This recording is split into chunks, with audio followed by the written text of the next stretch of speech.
we'll do the fourth functional area of management, that is directing. Okay, directing is also one of the important function of the management, and it is the art of a process of getting things done. Okay, it's the art of getting things done. Okay, while the other three, that is planning, organizing and staffing, it prepares. Okay, it merely prepares for the staff to do the work, while this directing, it gives the, that means it actually starts the work. Okay, and thus you can say that directing is a concern with activating, making the members of the organization to work efficiently and effectively for the attainment of organizational goals. And this directing consists of the four functions. That means this manager has to instruct the subordinates what they have to do, how they have to do, and when it has to be done. Okay, so this is a direction. Manager has to give the direction to the subordinates and what to do, how to do, and when it has to be done. And again, this manager has to guide, it means motivate. Okay, to motivate and lead the subordinates to perform the work systematically, and also build up among the workers a confidence and zeal, okay, in the work to be performed. And thirdly, this manager has to inspire the subordinates to do work with interest and enthusiasm. And fourthly, that means this director, this manager has to exercise supervision. That means he has to supervise the work of the subordinates in order to ensure that, in order to see that work done by them is in conform. That means whatever the work that he had assigned to the workers, is it right, it has been done properly, conform, in order to achieve the objectives that he has determined. Okay, so these are the four functions of the manager while he is directing. That means he has to direct. It means he has to give the orders and instruction to the subordinates, how they have to do, what they have to do, when they have to do, and also he has to energize. That means he has to guide the workers systematically in order to see that, to bring the confidence and zeal in the work to be performed. And also you should see that inspire the subordinates and for the accomplishment of enterprising objectives. So all these works will come under the function of the directing. Next functional area is coordination. So this is nothing but harmonious blending of all the departments, of the different departments, in order to achieve the desired goals. Okay, this is very important because it integrates, it brings the efforts of the different department and a different level. Okay, and this department effort is very must in order to achieve the organizational goals harmoniously. Okay, for example, like a top level manager, he has to coordinate with the subordinate to see that the overall policies of the organization has been carried out.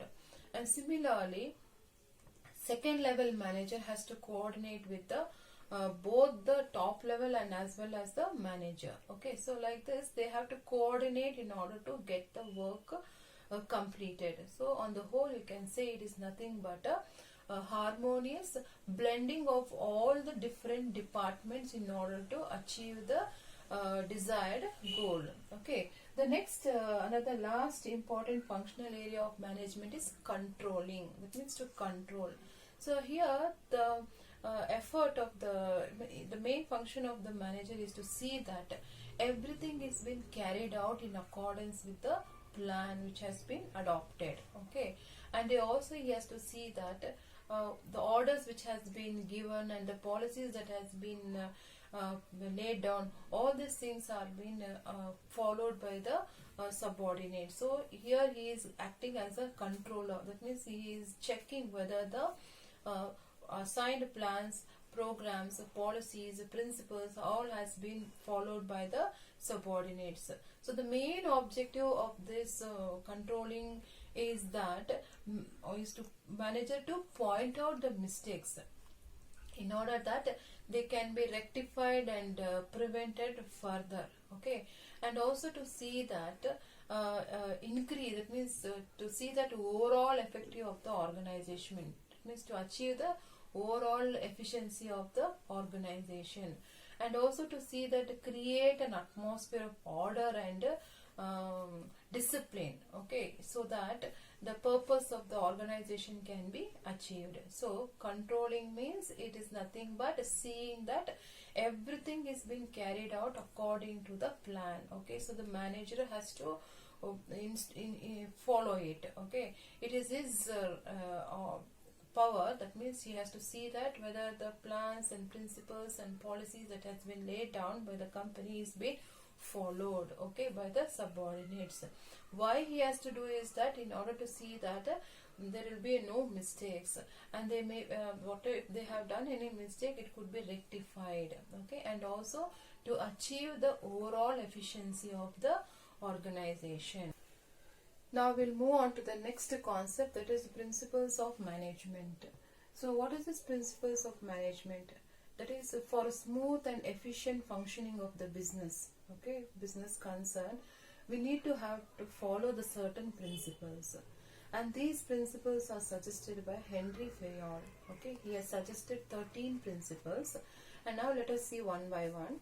First thing is a division of labor, okay. This principle suggests that total work should be divided into small part, okay. For example, manager can ask his subordinate to do the different work, that is he has allocated different work to the different worker, okay, so based on their efficiency.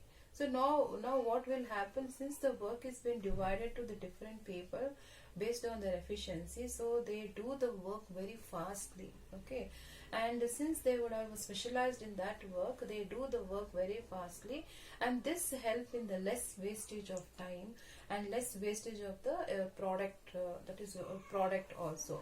And this thing will also maximize their production, since the workers are specialized in that work, that means doing the same work would have made them very proficient, right? So since they do the work very fastly, so they can give the maximum production with the stipulated period of time without any wastage. So this leads to profit, okay. So that is the meaning of the division of labor. It says that the total work should be divided among the different group, that means into small different part of the group of the workers who are expert in that field, okay. So what happens when you divide the work into the different people who are expert in that field, they do the work efficiently, very faster, and this will help organization very much, because it will reduce the wastage and increase the maximum production, and they can earn lot of profit, okay. So that's the meaning of the division of labor. Second one is authority and responsibility. What is the meaning of authority? That is power, okay, the power to make a decision, okay. Responsibility means making the things done, get it done, okay. So this authority and responsibility, here we can see the manager, okay, manager making his subordinates the responsible, as well as giving him some authority to do the work, okay. So it's very important to give authority and responsibility to the subordinates, and in return the subordinate are responsible to the manager. So authority means the power to make decision, and responsibility means the completion of work on time. So both are bounded with the intelligence, experience, past and experience, moral, okay. So both must go together, okay. Now the third principle of management is discipline, okay. What is the meaning of discipline? It refers to obedience, and it refers to the behavior and the respect shown by the employees, okay. So it can be within the individual or the person, okay. All the personnel, that means all the officers and all the employees working in the organization, they should be disciplined according to this principle given by Henry Fayol. So discipline means all the personnel, that means all the officers who are working in the organization and all the employees who are working in the organization, they should be disciplined okay, and they should show respect, and when it comes to the behavior, everything, it should be appropriate, okay. So they should respect each other and they should be in a disciplined manner, okay. The next principle is unity of command. So what is this unity of command? It says that a person should get order or instruction from only one person, okay. That is order or instruction from one superior or one individual, okay, because he cannot serve under two bosses at the same time. So this can cause a misunderstanding and a conflict. So I think you all understood unity of command. It says that person should get order or instruction from one person or one superior, okay.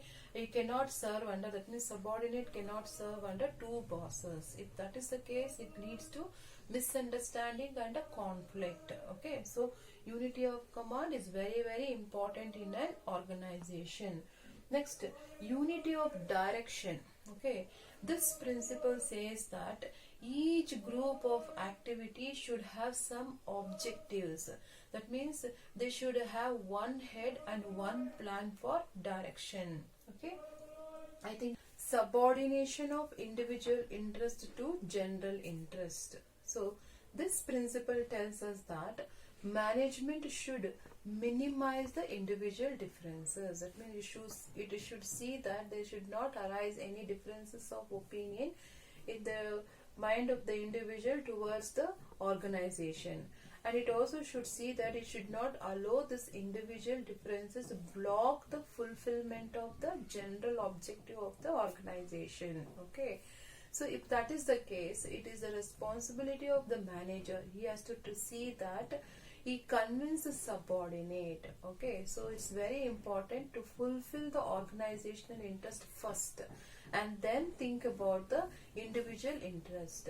If the individual interest and the organizational interest are different, it is the responsibility of the manager to see that it try to convince the subordinates, and if not, individual interest had to be sacrificed for the benefit of the organizational interest. So subordination of individual interest and to general interest is very, very important, okay. That's the meaning of subordination of individual interest to general interest. If there is any differences of the opinion of the individual, then the manager has to see that it try to convince, and if not possible, he has to sacrifice the individual interest for the sake of the organizational interest, okay. The next important principle of management is remuneration. That means the salary or the benefits that the workers they receive in the company, okay. And it is the responsibility of the manager. They should see that it should be fair, reasonable and satisfactory, whatever the benefits that they are giving to the workers. Not only the workers, even the employer, that is officer, the remuneration that is they are providing, it should provide maximum satisfaction to both the employees, that means workers, and at the same time to the officers, that is employer. I think you all understood remuneration. That means the benefit that the workers they get for that work, okay. And it says that it should be fair, reasonable and satisfactory, okay. And whatever the remuneration that they are giving, it should get them a proper maximum satisfaction, okay. And the next one is centralization. Centralization, it means that authority and the responsibility, it should be under the control of one person. That means head of the company is taking up all this responsibility. So here the authority and the responsibility of the subordinate will decrease, okay. So everything goes under the control of the head of the company. The next important principle is a scalar chain, okay. So this means that the range of authority and the responsibility of the superior in relation to the subordinate various levels should be clearly defined. Understood? The authority and the responsibility of the superiors as well as the subordinate should be clearly defined. So that is the meaning of scalar chain. I think you all understood. authority and responsibility of the superiors and the subordinate should be clearly uh, defined. Okay, next is equity. Equity means that it says it is a fair dealing of organization among the employees and the managers. So here the principle says that you should treat the employees and the employers in the equal manner. Okay, this can be applied when one has experienced good sense and a good nature, because those people will have the think of ability, that means thinking capacity to judge the people. Okay, so equity means you should treat the employees and the manager in the organization in the fair dealing. Okay, next one is the stability of security to personnel. Okay, that means it says that no employer should be removed without within a short span of time. Okay, so because if you remove any employee, he cannot get enough time to understand the organization and also to understand the objectives and the goals. So stability is very important. Stability of security to personnel, that means the workers who are working in the organization, you should not be removed within a short span of time, because it requires time to understand the organization, understand the objectives and the goals of the organization. Okay, so unnecessary removal of the employees is a bad impression on the organization. So that is the meaning of stability of security to personnel. Next one is initiative. Okay, here it means that the manager should take up the capacity to think and execute the original plans. Okay, so he has the full authority. He should have the capacity to think out the original plans and execute with the full discretion. Okay, that's the meaning of initiative. The next one, that is the last one, is esprit de corps. Okay, what is this? It is based on the principle of unity and strength. Okay, that is team spirit. Okay, so here the manager should always encourage teamwork among his employees, because no individual or employee can survive or benefit from for an organization, because it's always a team effort or a group that is very important for achieving the organizational goal. Okay, and every employee in the organization should consider that he or she is a part of the team and he has to try to achieve the team goal, because team contribution is always important than the individual contribution. So I think you all understood. It says that the workers, that means in the employees in the organization, should work together. It's a team spirit. Okay, it's always a team effort or a group work that will help us to achieve the organizational goal. Okay, so teamwork is very important than the individual contribution. So these are the 13 principles of management.